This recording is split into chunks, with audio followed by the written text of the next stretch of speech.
여기 보시면은 단양적성비라고 하죠. 이름부터 먼저 정리를 해야 되겠습니다.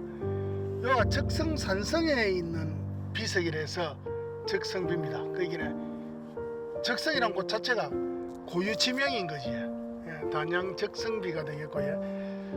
근데 이게 비석의 정상적인 성격을 파악하자면 척경비라고 하는 게 맞아요. 척경비, 개척하다 경계선. 그래서 영토를 개척하고 쌓은 비석이다 해야 정상적인 명칭이 되지 않을까 싶습니다. 이 비석이 세워진 연도를 정확히 추정하지는 못하지만은 550년경에 6세기 딱 중간쯤에 쌓은 걸로 추정을 합니다. 왜냐하면 그 시기에 이쪽 지역을 정벌하라고 하는 명령을 진흥왕이 내린 기사가 삼국사기에 있습니다. 그래서 그 기사의 내용을 추정해 봤을 때 550년경에 쌓았다고 보시면 됩니다. 그러면 이 비석이 왜 이곳에 세워졌는가? 그걸 알기 위해서는 우리가 삼국 간의 항쟁을 잠시 소개를 해드려야 되겠는데, 제가 어제 이 단원을 수업을 했습니다. 중간고사 시험 범위고에 이 비석이 이게 세워진 이유가 뭐냐면 6세기는 삼국 간에 한강유역을 두고 치열하게 경쟁을 하던 시기입니다. 여러분들 여기가 남한강의 상류입니다. 한강 중에서도 남한강의 상류가 되겠습니다. 한강은 동해에서 서로 흐르잖아요, 그죠? 그래서 여기가 상류가 됩니다. 당시 한강을 중요시 여겼던 이유가 뭐냐? 뭐 전에 저하고 노란배 나타내 보신 분들은 다 알겠습니다만은, 첫째, 한반도의 중심 지역이라서 인적 물적 자원이 모이는 곳이고요. 두 번째로서는 한강 유역이 굉장히 비옥한 농토 지역입니다. 그래서 농사가 잘 됩니다. 세 번째, 한강을 통해서 중국과 교류하기가 굉장히 좋습니다. 그래서 이 한강 유역이 당시 고구려 백제 신라의 각축장이었다, 이렇게 보시면 되겠습니다. 그러면 원래 이 한강은 누가 먼저 차지했느냐? 백제가 먼저 차지하지. 4세기 근초고왕 때 이 지역을 제일 먼저 차지했다가 5세기 넘어서면은 장수왕 때 한강 유역을 차지하게 됩니다. 5세기에 한강 유역을 차지했다고 보여지는 고구려 한강 유역을 차지했다고 보여지는 유적이 바로 이번에 우리 충주가지, 충주 고구려비. 아마 충주 고구려비에 가시면은 이거보다 1세기 먼저 만드는 비석이 거기 있습니다.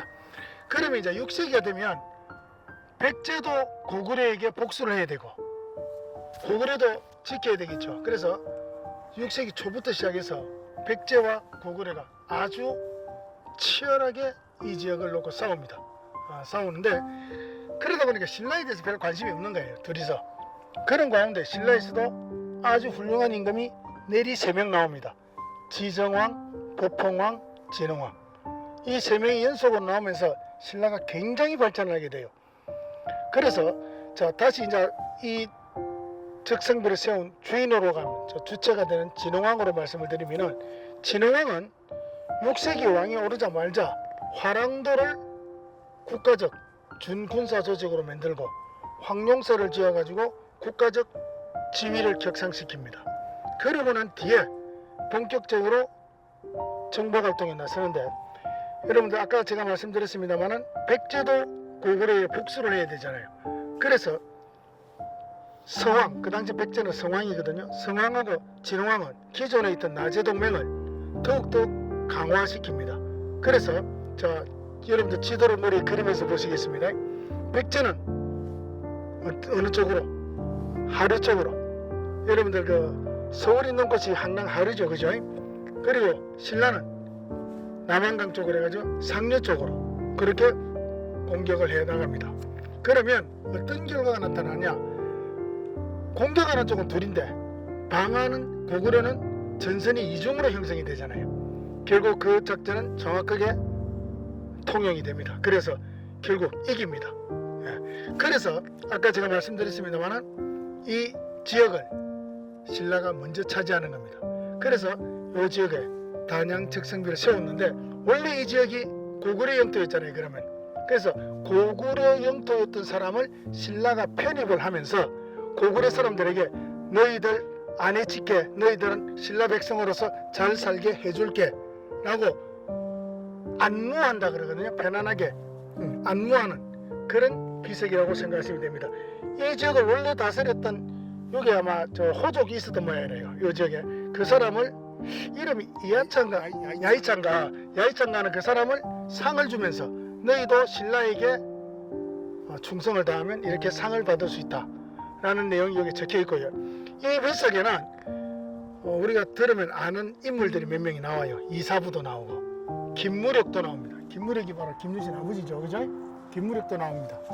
그래서 이 비석이 실제로 그 당시에 있었던 사람들의 이름도 나오고 관등도 나오고 하길래 이 비석이 역사적 가치가 굉장히 뛰어나다 이래 볼 수 있습니다. 이걸 이기고 나서 그러면 이제 둘이서 동맹을 했으니까 백제하고 신라가 잘 지내야 되잖아요. 근데 어떻게 됩니까?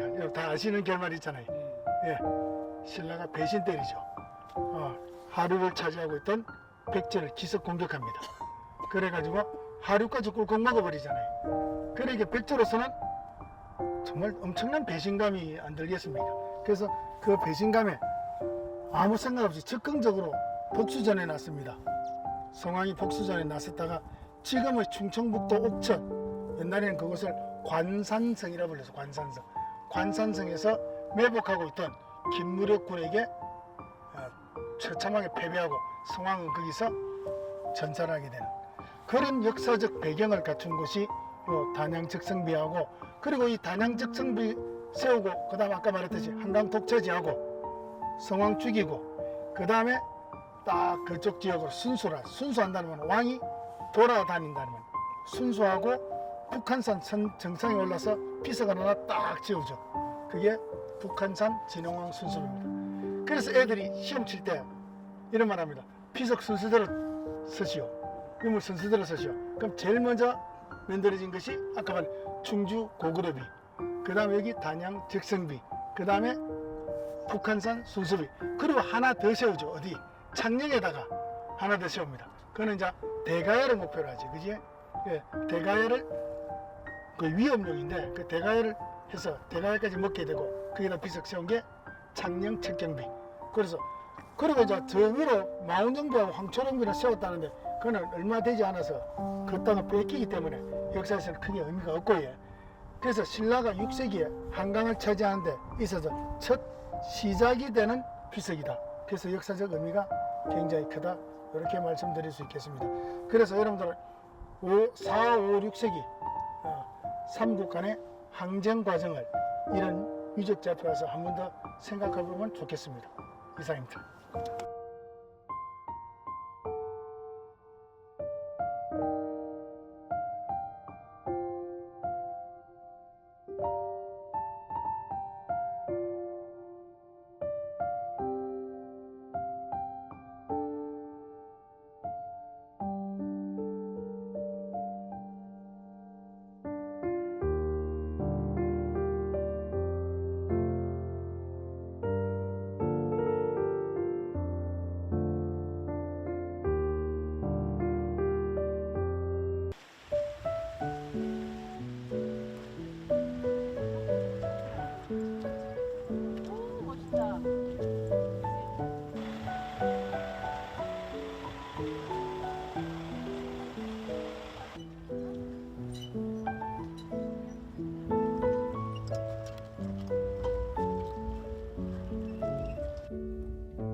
네, 다시 한번 인사드리겠습니다. 단양군 문화관광 해설사 겸 지질공원 해설사 가용순이라고 합니다.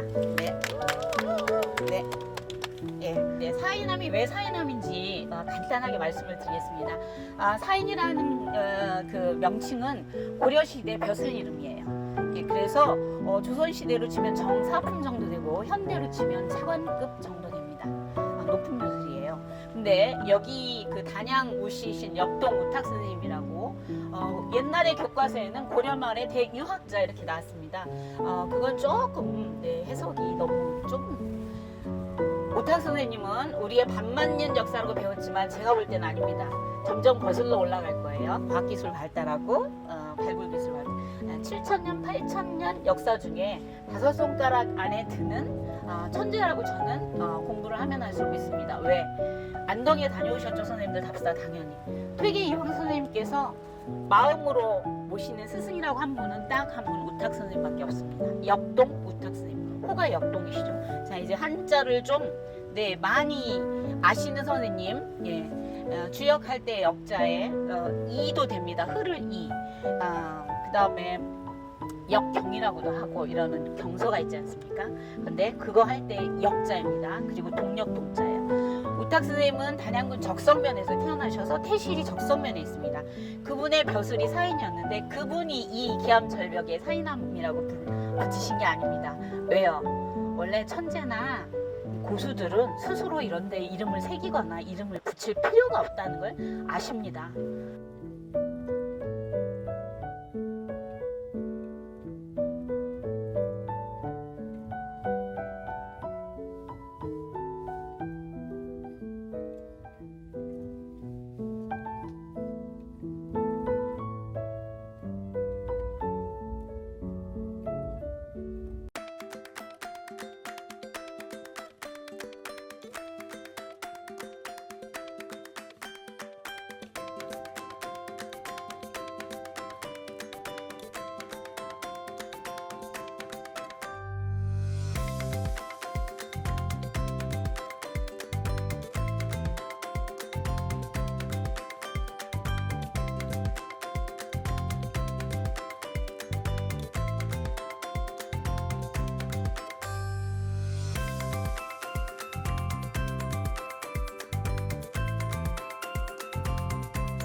우리가 흔히 알고 있는 바보 온달과 평강공주의 러브스토리라든지 이런 과정은 상당히 이야기적으로 꾸민 부분이 많을 겁니다.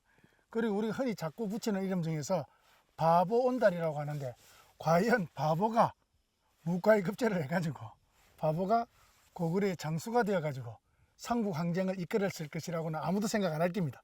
그렇다고 본다면은 그때의 바보라는 것은 공주와 결혼하기에는 조금 떨어지는 집안의 사람, 그래서 격이 맞지 않는 사람의 정도로 해석하면 좋지 않을까라고 생각을 합니다. 그리고 그 온달 장군이 분명한 역사적 실존 인물임에도 확실하고, 우리 자체가 이 온달을 어떻게 봐야 될 것이냐, 삼국 간에 한강 유역을 두고 치열하게 다투고 있을 때 한 역사의 장을 같이 했던 사람이라고 보시면 됩니다. 여기 지금 보시는 요 산성이 이 온달 산성입니다. 이 온달 산성은 정확하게는 기록상으로는 모르겠습니다만은 온달과 관련된 곳이면 틀림이 없습니다. 그런데 지금 혹자들이 말하는 온달이 590년에 전사한 곳이 과연 이곳이냐 아니냐에 대해서는 역사학계에 여러 가지 이론이 논란이 많습니다. 이것보다 더 설득력 있게 지금 받아들여지고 있는 부분이 서울 한강 부근에 있는 아차산성이 온달의 전사지가 아닐 것인가. 그 산성 이름이 아단성이라는 그 기록에는 나오는데 그 아단성이 과연 여기 있는 온달산성인지 아니면 한강 그 서울 지역에 있는 아차산성인지에 대해서는 논란의 여지가 있습니다만은 여러 가지 지금 학계에서 정리하기로는 온달이 여기까지 내려와서 전사했을 것이라고 보는 것보다는 아마 한강 유역을 되찾기 위해서 그쪽 지역에서 치열하게 전투를 벌이다가 전사하지 않았겠느냐. 그래서 지금 현재는 아차산성을 아단성으로 보는 것이 옳지 않겠느냐, 그런 학설들이 있는 게 사실입니다. 이상입니다.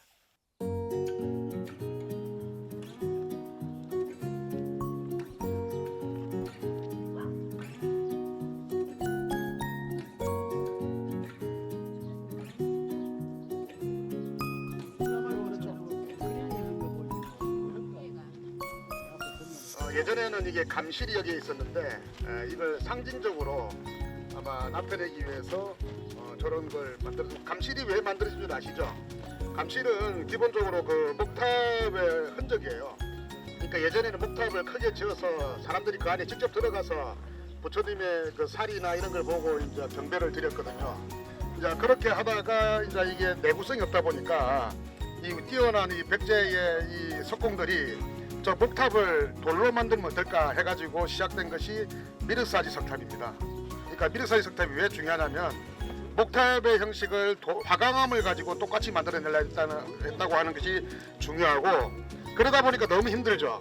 그러니까 그 화강암을 그 나무처럼 이렇게 조화하기 쉽지 않아서 결국에는 그런 것들이 생략되기 시작해요.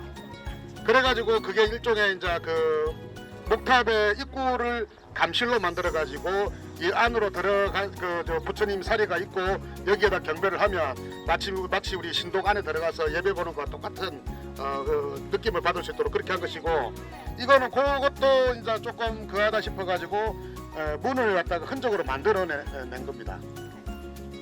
자, 기본적으로 이게 이중기단에 탑신과 아까 말씀드렸지만 저 탑신 위에 탑을 장식하는 저 위에 장식부를 상륜부라고 하는데 상륜부가 일부 잘 살아남아 있습니다.